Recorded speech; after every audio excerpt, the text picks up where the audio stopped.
50 இறைவன் பணத்தை உங்ககிட்ட எல்லாம் விரும்பல. நம்ம கிட்ட இறைவன் நீங்க செய்யக்கூடிய புண்ணியங்களை மட்டுமே இறைவன் திருவடிக்கு ஏத்துக்குவார். பணம் எதுவும் இல்ல. பணம் எனக்கூடியது அடியார்களுக்கும் இல்ல. நாங்க சேவை உங்களுக்காக செய்கின்றோம். சரிங்களா? அதனால இந்த பணத்தை என்ன பண்றீங்கன்னா, இயற்கை பாழடைஞ்சிருக்கு, இந்த மண்ணுல வைங்க, மரமா நடுங்க, இயற்கை காப்பாத்துங்க. இயற்கை மட்டுமே இறைவன். இறைவனை நிலமாகவும் நீராகவும் காற்றாகவும் அக்னியாகவும் ஆகாயமாகவும் வழிபடுறோம் இல்லையா? அப்ப இந்த பூமி கிட்ட நிறைய எல்லா பஞ்சபூதங்கள் கிட்ட நம்ம கடன் வாங்கி இருக்கோம். நிலத்திலிருந்து சாப்பிட்டு இருக்கோம், நிலத்தை அசிங்கப்படுத்தி இருக்கோம், நீரை அசிங்கப்படுத்தி இருக்கோம், காற்றை இந்த வினாடி மட்டும் உபயோகப்படுத்தி இருக்கோம். இந்த பிரபஞ்சத்துக்கு ஏதாவது செஞ்சிருக்கிறோமா? இல்ல. அதனால எல்லாரும் ஒரு உண்மையும் ஒரு பொய்யும் சொல்லணும்னா, இருப்பது பொய் போவது மெய், அப்படித்தானே?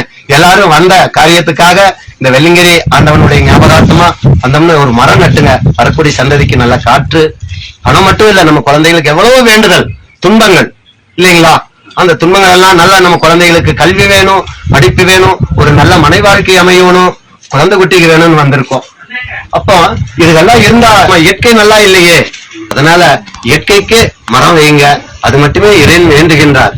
சரிங்களா? முடிஞ்சா இந்த மலையில பிளாஸ்டிக் போடாம போங்க. நீங்களும் உங்களுடைய சந்ததியும் வாழையடி வாழையாக எம்பெருமானை தரிசிக்க இறைவன் திருவருள் கொடுக்கட்டும். பணத்தை வைத்து இறைவனுடைய திருவருளை பெற முடியாது நண்பர்களே. புண்ணியம் மட்டுமே இறைவன் திருவடியை பெற முடியும். ஆத்திச்சூடியில சொன்ன மாதிரி அறம் செய்ய விரும்புங்கள். எல்லாருக்கும் இந்த கோல் கொண்டு வந்திருக்கீங்க இல்லையா? இது எதுக்கு உபயோகமாச்சு? இந்த மலைக்கு ரொம்ப உதவியா இருந்ததா?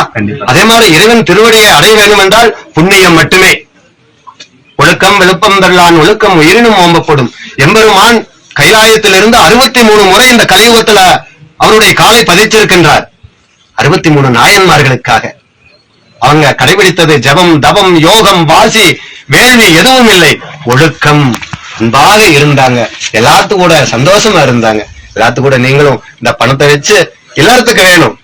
ஆன்மீகத்துக்கு இறைவன் வேண்டுவதில்லை பணத்தை, உங்களுக்காக சேவை செய்ய இருக்கோம். அதனால பணம் என்பதை விட புண்ணியம் தேடிக்கொள்ளுங்கள் அடியார்களே.